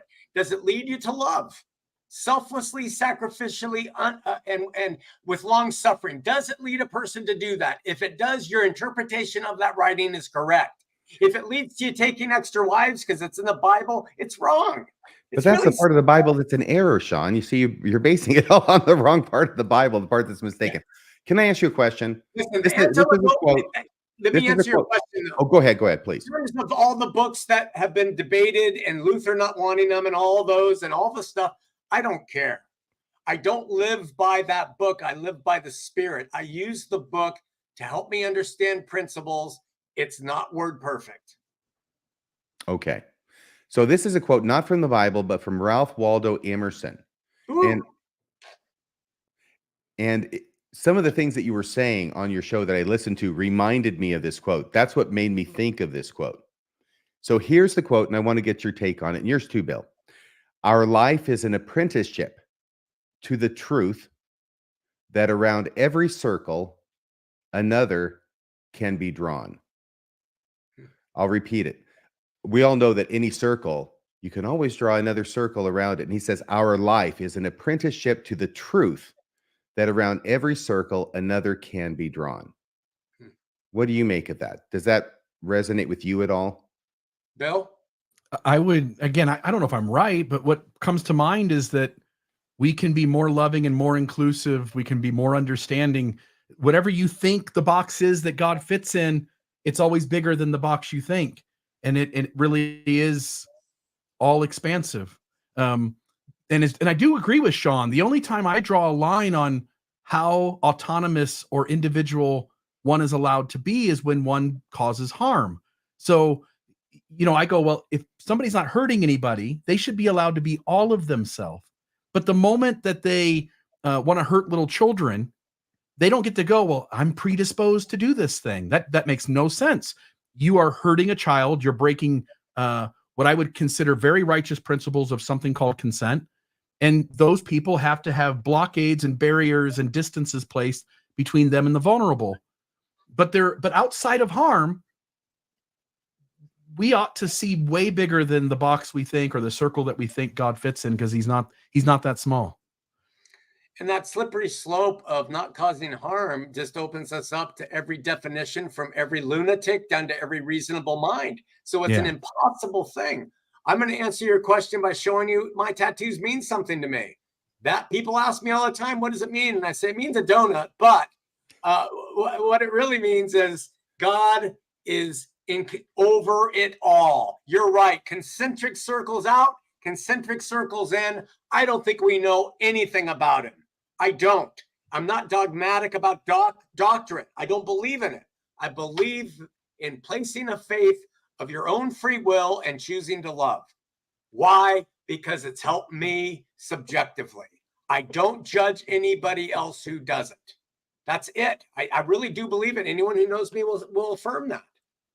Before we go to phone calls or anything else that Bill has to say or that you have to say, Shawn, I wanted to make sure we added this point. I don't think we made it well enough, that whereas your belief that Jesus' second coming happened in 70 AD and it's done, the work's done, and everything happened as you described it, that not only resolves the problem about the prophecies or the statements in the New Testament that Jesus is going to come really soon, but also it takes away, you did mention it, but I'd like you to elaborate on it, the power from modern Christian preachers and prophets. And President Nelson's really been beating the second coming drum like nobody's business. Okay. And his wife has too. But it takes away the power from them of getting people to follow their beliefs because of fear. Yes. I'm going to cite the book I trust. In Hebrews 12, God says, behold, the day is coming where I am going to shake heaven and earth one more time, so that the only thing that remains is unshakable. Now, you tell me, is there a brick of mortar institution that has never been shaken by any scandal? No, they all have been shaken. Mount Meadows, Smith, Catholics, all of them have been shaken. God said, I'll write my laws on their hearts in this day that we live in. That's what we go by. The eschatology I promote and can prove to anyone who wants to do the work totally eradicates religion from the face of the earth. It removes every intermediary between the individual and God and leaves you standing there deciding what you want to do. Okay. Well, you made that point. Great. Thank you. And I'm Did that going to answer your question? Oh, no, I want to give you the chance to make that point because I think that's a positive point from what you believe. Thank you. I think it's a Yeah, very I can positive see point. that. Yeah. So I'll withhold any other follow-up questions that I might have, and maybe we should just turn over to the audience. What do Yeah, you I want to think, ask. Bill? I just want to ask one more quick question, and then we'll do that. We'll go to phone calls. We've already got some in the bank. Phone number, by the way, folks, is 662-667-6667 or 662 Mormons. And really, I think sort of easy. You put like, okay, so rather than be atheist, you'd prefer people stay in some form of Christianity, but you'd even go so far as to go, I'd rather they be Muslim. I'd rather they be Scientologist. I'd rather, like, whatever religion people exercise some sort of faith in, you'd rather they stay in that than exit and become an atheist. And I just want to give you a chance to explain how a completely different faith without Jesus Christ, without the same God, how you would see that as having more value than just deconstructing all of it. It's only for people who are Buddhists or Christian Scientists or whatever you said. We're healthy in that place. We're healthy in that place. That they should stay if they're going to leave it and become unhealthy. Okay. Yeah. I do believe that good is good and that the spirit is spirit and that it doesn't have to be couched in Jesus' name, because I think Jesus has had the victory and he's operating through every worldview, and they will see that. And that those denominational differences don't matter anymore at all to me. It's the individual's heart who seeks to follow the spirit, which is fruit is love. And that's why, I think some of the most loving people in terms of a collective are Buddhists. I mean, they're fantastically loving people. I think they have the spirit of Christ in them. And so the denominational differences don't matter if they are appealing to the spirit whose fruit is love. If they have a spirit of murder and revenge and control, I don't think that is good. So, Well, what was the destruction of the temple in Jerusalem in 70 AD, if not revenge? Oh, it was pure revenge. But remember, that was on those people for having 1,500 years of the Messiah, of God telling them, do this, be mine, follow me, don't have idols, don't be pagans. And they kept turning on him and turning on him and turning on him. And then they put his son to death. So absolutely, that was revenge from him. But that was it, over. Didn't have anything to do with us. I didn't put him to death. I didn't. By the way, you've mentioned it a couple of times. You reminded me the word I was struggling for was non-denominational. Yes. So you would say you're pretty much non-denominational would be your position? Never denominational. Never. Okay. Never interdenominational. No, it's the individual it's the individual straight up. Yeah. All right. Thank you. All By right, the way, let's go somebody to- was saying that they like how non-confrontational you are. No, I think they were being sincere. I mean, just don't piss John off. Otherwise, he'll tell you, it'll tell you. And it'll give you both barrels as well. Yeah. All right. Go ahead. No. Finish your thought. I was just going to say, I'm really just tough to pin down. People want to take little clips of my insanity and say he's insane. But anyone who knows me in my regular life, I'm just a calm guy who loves people and I really try to help. But I get so excited to talk about things because most people don't want to talk about this stuff. Yeah. Yeah. Well, I think it makes for definitely an entertaining conversation. So Yeah. Yeah, and you're a wonderful guy. I don't know you well, but what little I know of you is good. Thanks. Yeah. Thanks, RFM. Thank goodness he's got faith, because he said he would do lots of horrific things if he didn't have that. True dat, Bill Real. Yeah. So thank goodness. Yeah. Stay in your church, Shawn. Thank you. You're just echoing what I said. Exactly. All right, so let's go to the phone lines. We've got our 3 calls lined up. I think Kolby Reddish is our first one. Kolby, are you there? Yeah. Hi, Bill. How are you? Good. How are you? Go ahead, my friend. You're on Mormonism Live. Good. Yeah, I'm hoping I can just say one word to RFM about a question that Shawn asked him during the debate, kind of where other people can hear. And then I have a question for Shawn about his epistemology. And I know time's short, so I'll just roll the one into the other if that's okay. You're good. So Shawn's argument tonight, or his presentation, is really premised off this idea of an argument from consequences. And there's this line in the debate that RFM had at Shawn's church where Shawn asked RFM about, creating a new theology for people or trying to tell people more how to live their life, how to reconstruct. And the answer that RFM gives in context is very reasonable. It's, you need to choose your own path in life. And I just wanted to say, since Shawn's on, and it reminded me of it, the Midnight Mormons have spun that and said that RFM doesn't believe that he's his brother's keeper, that that's the result of atheism. I even said that. People need to understand just be absolutely clear. Oh, I'm sorry, Kolby. I actually said, "Am I my brother's keeper?" Because I'm not. I mean, I just say what I think is right, and they can go and live their freaking lives. And most Mormons and most other people in high demand fundamentalist religions have had enough of people telling them how to live their lives. So it's like freedom, but I don't have to give you another prison to lock you up in, right? Thank you, Kolby. Go ahead. Exactly. I'm trying to inform the context behind that statement because they bring this up all the time, and I want to say this on the record when Shawn's here because it was his question. The idea that RFM doesn't think that he's his brother's keeper and that he owes ethical duties to people around him is a complete joke. RFM has done so much for this community and has been there for people, including me personally, on an individual basis that demonstrates he believes that principle. He just doesn't believe in telling other people how to live their lives. And I wanted to just get that clarification out because this idea that atheists can't be a good person is ridiculous. And so my question for Shawn about his epistemology is when RFM tried to push him a little bit on the illogic of his position of cherry picking the parts he likes from the Bible, is he basically just said, I know because it's spiritually discerned.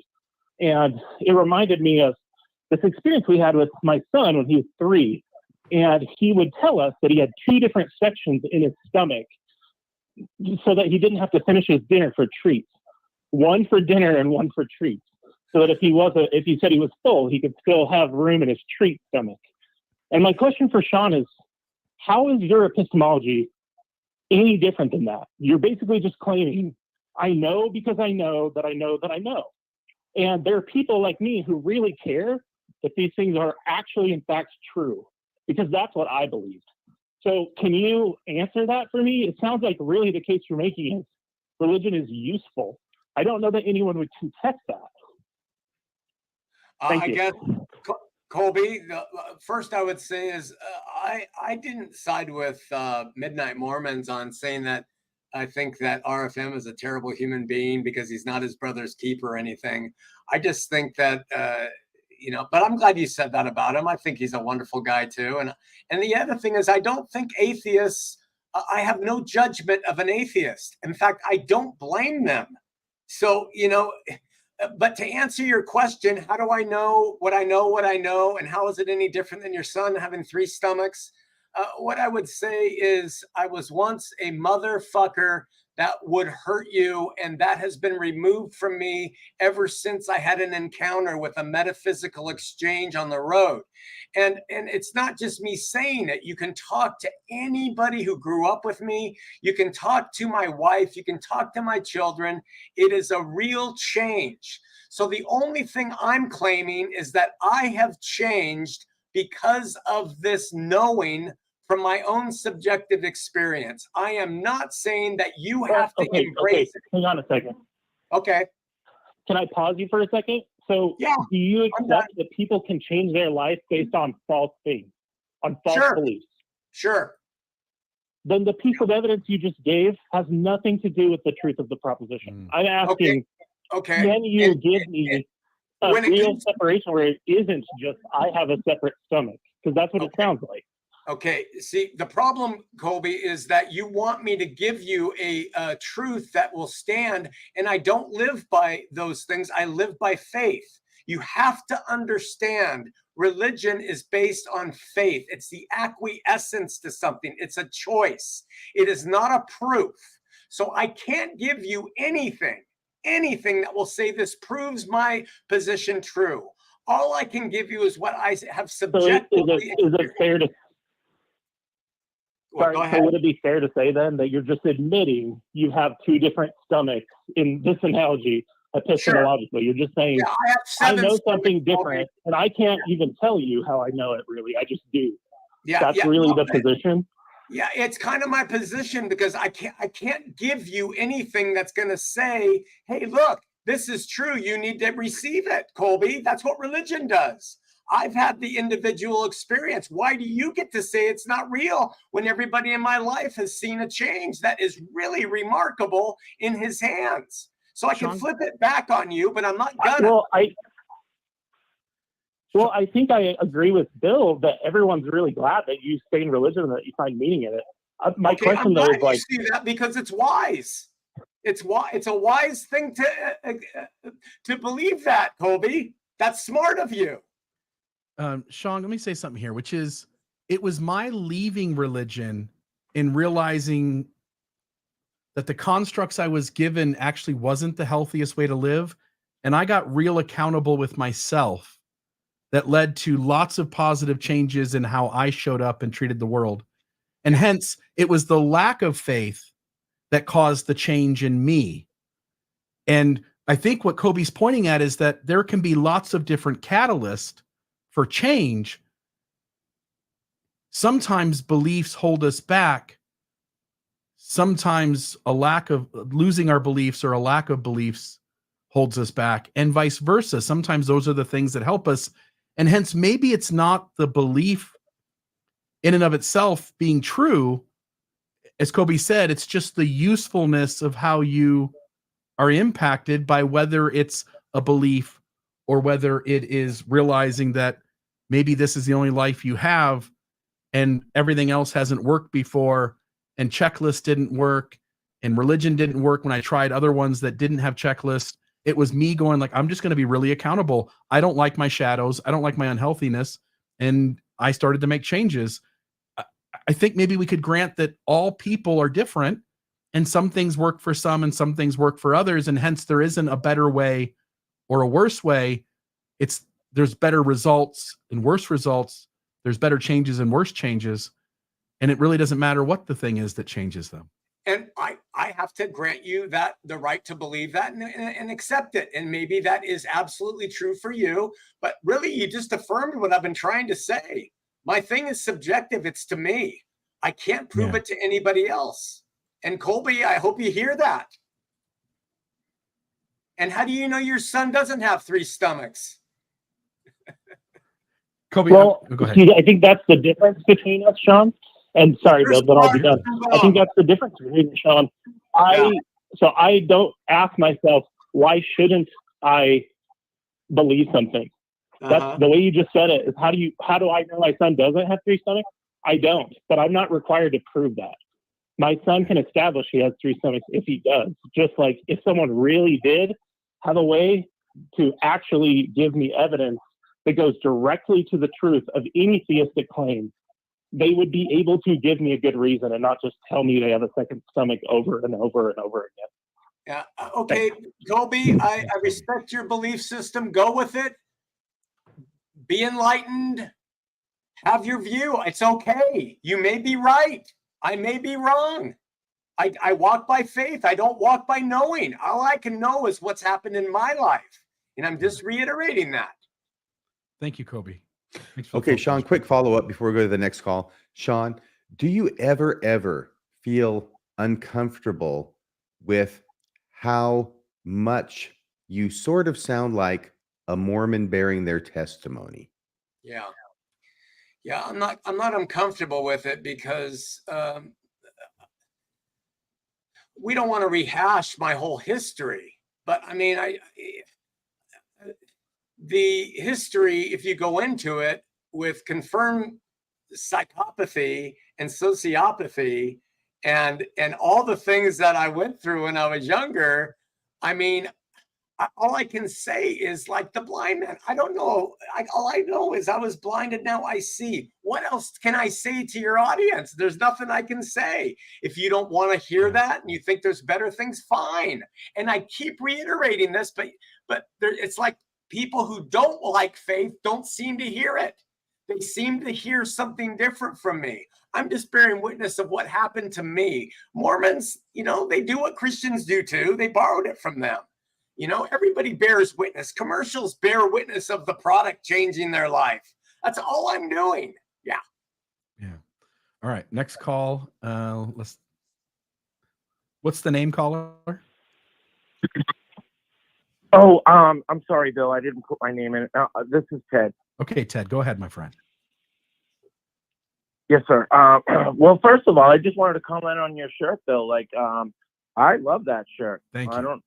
But yeah, and just for a fun fact, like some flamingos are pink because of the shrimp that they eat. But anyway, and RFM, your shirt I think is perfect.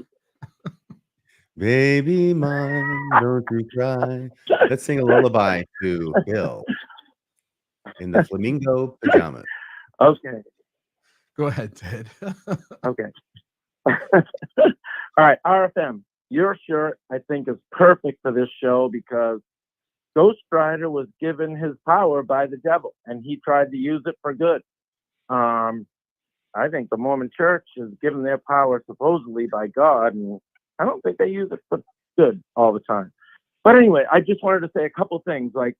So, yes, I do believe in God, and having gone up and seen the eclipse, the sun is 93 million miles away. The moon is 240,000 miles away. The sun is 400 times bigger than the moon, and we get this perfect eclipse. And just to put this in perspective, RFM, like you and I were kids when the Voyager took off. That Voyager was launched to get slingshots from our gas giant, and it just made it out of our solar system. I'm sorry. Are you guys trying? This sometimes like I can't hear you guys when. We're listening. We're listening very know. intently. Is that Voyager or V'ger that you're talking about? Little start. Thank you, Ted. No, I'm talking about. Yeah, Voyager, right? Yes, I'm talking about Voyager. But just to put this all in perspective, it just left our solar system just a few years ago. And in order to get, when you go out to the sky and look up at the stars, in order to get to our closest point of light, Alpha Proximus, it's going to take at least 40,000 years. And another thing I want to say is when Andromeda and our Milky Way collide and whatever, blah, blah, blah years, everything is so far away, Ted? That is Andromeda heading toward the Milky Way? Are we heading on a collision course? Because I thought I avoided that. Yes, sir, we are. Yes, we're heading on a collision course with Andromeda. But okay. I don't. As far as I know, like our star is going to turn into a red giant and it will envelop the Earth before all that happens, anyways. But when Andromeda collides with the Milky Way, everything is so far away that almost nothing will collide. Now, right. Everything that I said, I find so fascinating that I think that there must be something out there. And one more thing I want to say is like, well, Voyager's definitely out there. I built my own plane. I understand how a wing works. Yes, sir. You think there must be some sort of creative force out there that placed the moon at exactly the right distance from the Earth to block out the sun when there's a total eclipse, correct? I think that something must have done something like that. Yes. And even at that, like that's not going to last forever. Like the moon is heading away from us at, I don't know, it's not much. It's like 3 inches a year or something like that. But eventually it's not going the other direction.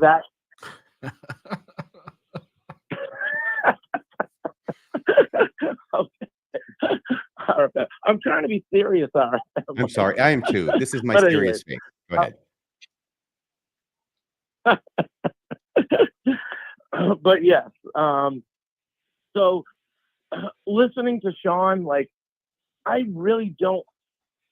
I mean, I think that this is, if there is a God, he could be a jerk. I don't know, and I might when I close my eyes go into oblivion. But I just think that something did this. Well, even Einstein believed that there was a. He didn't believe in a personal God, but he was like, something had to have done this. Like, it's just, there's just so much, and what we touched on just now is just so tiny in compared to what it is. Oh, evolution. One thing about evolution is I understand, like, the pictures of evolution from two tiny amoeba all the way up to the human race. But I can take a picture of the Model A all the way up to 2024 Mustang. I could take those pictures, but and I can even tell you, like, the metallurgy that went into the engines, the design that went into the tires.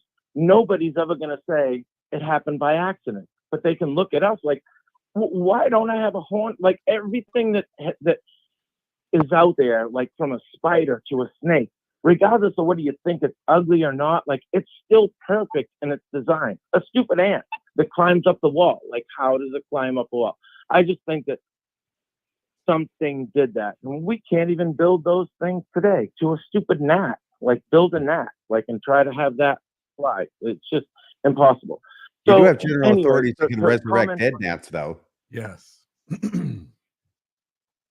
I'm sorry. Did you hear I that, didn't hear Ted? We do have general authorities in the LDS Church, by the way, Sean, who can resurrect dead gnats. By the way, about Einstein. Not Einstein, Desnat. Not Einstein. What did Desnat. he know? Not Desnat. You said dead gnats, right? Dead gnat. Not Desnat. Thank you, Ted. Ted, thank you. I appreciate it. By the way, do you want to say anything directly to Sean? Yes, I do. All I was saying to Shawn was, as far as, like, I believe in, well, I don't believe in any organized religion or any organized church. However, like, so I'm somebody that I had a business and I contributed so much to this organization that, well, that was just one of the things that made me go out of business, but it was a huge contributor. And I don't believe, and then when I found out that they were hoarding all this money, I was extremely angry. And that's one of the reasons why I listen to these shows. But anyways, as far as Shawn goes, like, wait a second, Ted. Okay, you were talking, you were referring to your membership in the LDS Church that whole time. Is that right? Yes, sir. As far as me paying tithing, yes. And okay, and you were a member of a business, and then you found out they were hoarding all this money. So that was all about the LDS Church, right? Yes, sir. That's right. Yeah. Okay. Because so I was never a member of the church, but my ex-wife was, and I believed it. Like, I mean, I'm sorry. I never really believed in the church, but I didn't care as long as they were doing good things with my money, if that makes sense. Right. Once I found out that they weren't, then that made me, so you know how they always say, like, you can leave the church, but you can't leave it alone. I love, like, LDS members. Like, I'm still friends with everyone, really, but I do not like the organization itself. So all I wanted to say was to Shawn, like, like, regardless of what is true and what isn't, if you have an organization that is doing good and is taking their members' money and passing it on to the community, I believe in that. But I don't believe in a personal God. I believe something's out there. It has to be. Like, one more thing that I wanted to say was, take a grain of sand and take that grain of sand and make it our solar system, the one that I just said that Voyager just left, and put it in the center of the United States. As far as we know, when we look in every direction, it's 13.7 7 billion light years away in every direction. So as far as we know, regardless of whether we revolve around the sun or not, we're the center of the universe, as far as I can see, unless somebody contests that, but I don't see how they could. But anyways, Well, that confirms what I've always thought, that I am the center of the universe. Yeah. All right. By the way, you just made me think of something, Ted. Ted, we're going to have to let you go, but thank you so much for calling. That's been great talking to you. Thank you. And Ted talks about, the old expression, you can leave the church, but you can't leave it alone. I want to one-up that. I want to change it. You can leave the church, but they will never give you your money back. No, they won't. No, they won't. You can sue them for it. It won't work. All right. Our last call of the night is Jared, I believe. Jared, do I got the name right? Hello. All right. You're on Mormonism Live, Jared. my friend. Go Thank ahead. you, Bill. Yep. Long-time listener, first-time caller. Yay. I just wanted to share a little bit about what... You hear me okay? Yep. Take it off the speaker. Is that better? You're good. So I'm Jared Bangerter, and I was raised in the church, as many who listen were. Fifth generation, sixth, I'm not sure how far back, but it's just raised that this is truth, right? There was never any doubt about God and the church and the prophet. It was all just true. As I started to learn about the world and take science classes, even at the Lord's University, I learned about sort of things that didn't quite align with what I was taught, and it made me have an epiphany one day that said, every religion on earth teaches that faith is a fundamental virtue, that it's the most important thing a person can have. And I flipped that on its head and said, well, no, it's not. It's the fundamental vice, because it's all it takes to convince people of things that aren't true, is to convince them that they should just believe. I looked at every religion and said, well, wait a minute, they're all believing on faith, but they're believing diametrically opposed things. How can it possibly be a useful tool to determining truth? So that's when I realized that, the only reason faith exists is because there is no evidence.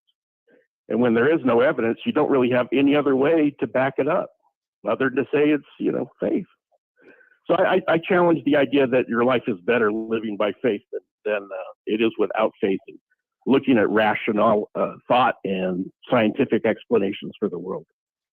Jared, do you think that it would be better to phrase that as your life is better living not by faith but by rationality? Do you feel sufficiently convinced of that position that you're comfortable extending it to everybody? And if so, go ahead and say yes. I'm just wanting to clarify here.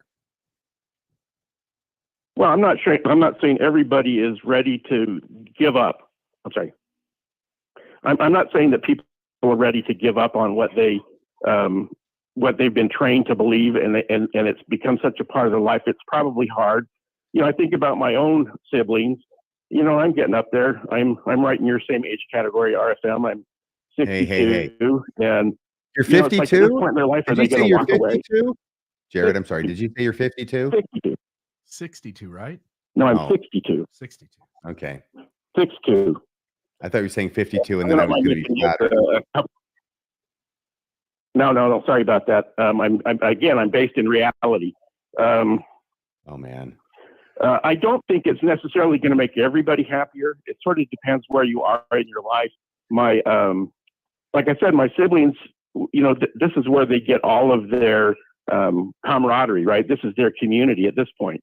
And so, to say, get up in our 60s and say, I'm going to just change my life completely, it may not make anybody happier. But I think over time, society is better off when things are done based on rationality rather than just, this is the truth, this is the truth. I mean, look at all the conflicts in the Middle East. They're all 100% sure that they're right and everybody else is wrong. And it's just, when you look at more like, when I think more about, the academia, I don't know of a whole lot of atheists that end up in prison. And it just seems like, the people who actually have thought about it enough to realize what reality is, they don't run around doing ridiculous things and getting thrown in prison. They go, okay, I understand the world well enough to know that that's not a good path to go down. So I don't know if you ever heard of John Safran. He had a pretty funny show called John Safran versus God. And one of his bits he said was, "You're too stupid stupid to be an atheist.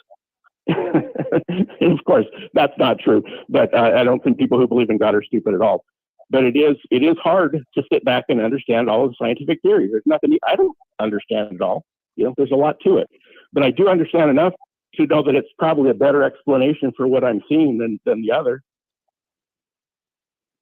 Yeah. Okay, so you're basically opposite of Ted, who just called in. And yet Ted seems to be rational. You seem to be rational, and yet you come to opposite conclusions. So is rationality going to be the be-all, end-all of leading us all to the same paradisiacal state? What do you think? Well, I mean, I don't think he's all that rational, to be honest. I'm not trying to be uncharitable, but just because the two circles happen to align is not evidence of anything. I think there's a lot more evidence in the earth of the lack of a divine being who's going to help us out. AIDS and tsunamis and all that kind of stuff. So and I'm sure you've heard the story about the lady who said it's turtles all the way down. What's the earth based on? It's on a turtle. It's a turtle on. It's on another turtle. And that's the same thing. It's like there's got to be something. How could the universe just be this magical and it wasn't created? Well, if there's a God that created it, that God's that much more amazing and incredible than the creation itself. So it doesn't solve anything. It doesn't solve the answer at all. Jared, Steve Acosta was just asking if you have a question. Is there a question that you had wanted to ask of Shawn? No, I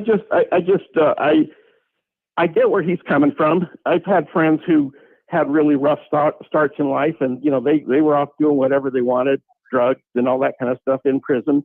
And now, I think it's kind of ironic. I was the guy who followed along and did everything I was supposed to do. The other friend was in prison and, robbing banks at knife point. And now he's the one that's, taking pictures in front of himself in front of the temple and so happy that he's rejoined Mormonism. But, and it's because he lived such a hard life that he's finally found something normal and stable that he feels like, okay, I'm here. I think you don't necessarily, belief won't keep you out of all those bad things. And just because you don't believe doesn't mean you'll do all those bad things. But it is, it is kind of funny that for some people it's a comfort, and that's why I say I don't think it makes everybody feel better, but I don't think it's useful to learn a whole bunch of mythology as though it were the actual truth. I don't think it advances science, and if you don't advance science, you're not advancing the state of the world, and there's no way you're going to find solutions to anything if it's just mythological explanations. Jared, I've got to ask you a question. Okay, I'll ask a question, and then I'll ask Shawn if he's ever been to prison. But first off, I'm going to ask you, Jared, this question. Do you find your reliance on science and rationality to be a comfort to you?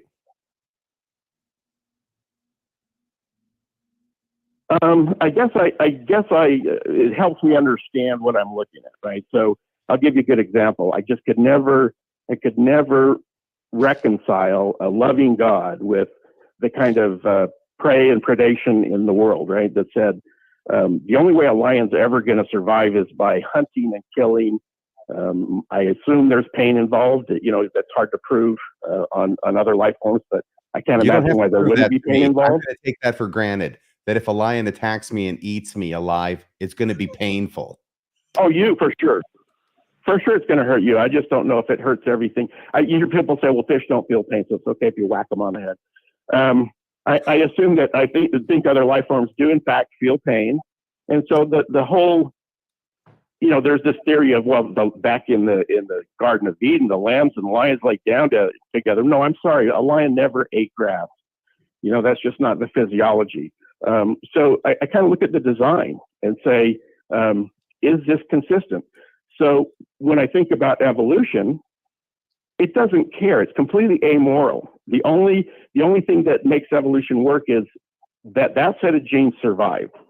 All right. So the biggest, baddest lion that can kill the most is going to survive. They kill the babies of another dominant male just so that the lionesses will go into heat.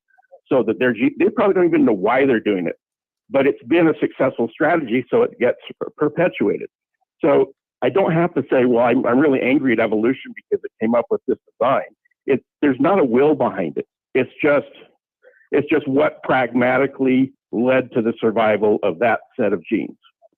Right. Nature read And into so it makes sense. law. And I can say I can do that. Absolutely. But I was just gonna all I was trying to do was trying to suggest and maybe explore, but maybe it's not working, that the comfort that Shawn gets from his faith might be similar to the comfort that you get from your what you consider to be rationalism. Do you think that's a fair comparison, maybe? I thought you were trying to take me there, so I wasn't willing to go.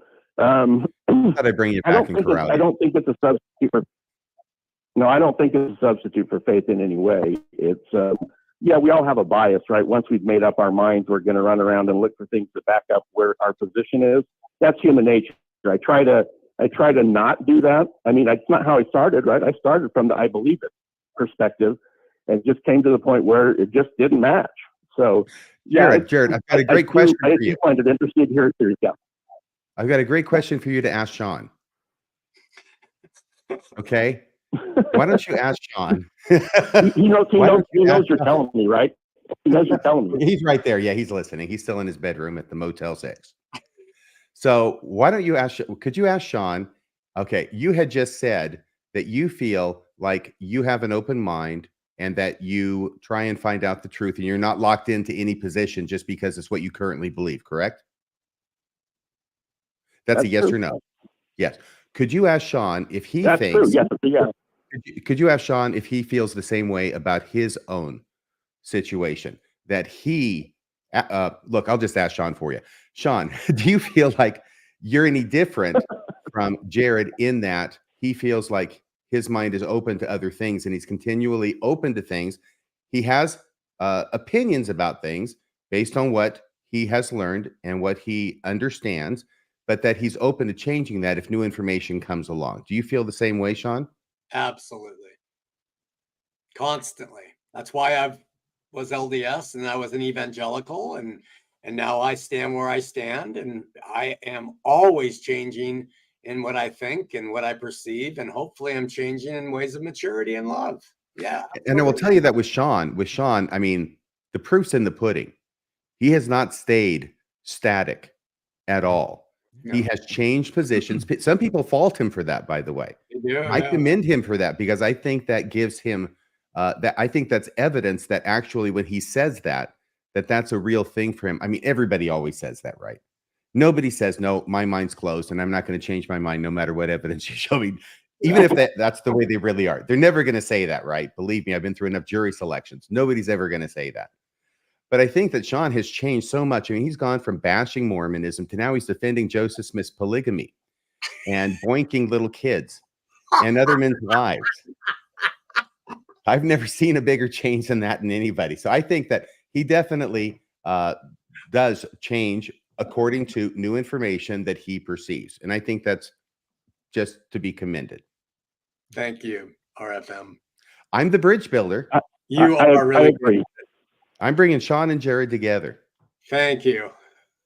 I feel like Sinatra. Can I say one more thing? Oh, yeah, please. And just one more thing, and then we'll probably end up going, because we're almost 2 hours now, and Bill's got a jet. Yeah, I do. Understood. I understand. It's like I hear a lot of these current stories of people finding out things on the internet, the CES letter, and all this historical discoveries and the gospel topic essays. I want to say when I went through my crisis and I did have this epiphany and I thought it through and said, well, wait a minute, I don't think faith is a good way. So why, just a feeling inside. I mean, people get feelings inside that mislead them all the time. The human sensory system is terrible at discerning truth. You being an attorney would know that the worst kind of evidence in court is the strongest one in theory, but it's the worst is eyewitness testimony. Yeah. People don't ever, remember things correctly. I didn't have to know that Joseph Smith did this or that or the other thing. I already concluded that he couldn't be telling the truth because the message itself was inconsistent with my observations. The whole Christian, Judeo-Christian view of a God, of a loving God, was incompatible with the creation or the supposed creation. And so I didn't have to wait to hear all that stuff. It sort of reinforces where I ended up when I hear it all, but it's sort of like, some things are just obviously not, they just don't gel. They just can't be. And I think we need to trust our spidey senses when we hear that nonsense instead of just go, well, everybody else believes it. It must be true. Okay, so thank you so much for calling in, Jared. I appreciate that. All right. Well, I just want to say, Shawn, thank you a ton for coming on. I think the conversation is great, and I think folks on the inside of religion are going to side with you and go, yeah, hell yeah, minus the FUs, you know, and then I think folks on the outside are going, that's just not the way the world operates in terms of us being at our best. And I think the debate is there, and I think, as you point out, some people may need one path, and I would argue that maybe some people need another. So thank you so much for your time tonight. RFM, anything else from you? And otherwise, we'll close it out. I just want to say that I like the FUs. Yeah. And Shawn, the thing that's so endearing about you is not just the beard. It is your magnanimity of soul, your largeness of spirit. I was going to say your largeness of spirit. And the fact that you'll take the questions and you'll respond. And I don't feel like you want to come out and kill Jared or Kolby. No. Ted, you get along with pretty well. So I think Ted's safe. Yeah. But, you know, you seem like you're willing to have the dialogue. And that's what I appreciate, without getting all your passion and your virility mixed up in it. And I think that's great. And I want to tell you, thank you for coming on the show and conducting yourself in such a wonderful way. In my opinion, I think you've been great. Thank both of you. I really appreciate it for letting me speak my mind. And let's take care. Thank you. Oh, I'm sorry, Bill, before you go, Shawn, please, really quickly, tell us your church, tell us the show, and how people can get there. Thank you, Mark. If they want to watch. It's just a study, and go to thegreatnewsnetwork.com. The Great News Network. It's instead of the good news, because the good news was to the Jews, and the great news is that it's all done. So religion's over, and you can choose how to walk because God loves everybody. Shawn, is the in the title? Yeah, thegreatnewsnetwork.com. Okay, great. Thanks for the promo. Yeah, thank you. Yeah, absolutely. Thanks, Bill. Yeah, thank you. Please, folks, like and subscribe. Leave your comments down below, and we'll see you guys next Monday at 6:20 p.m.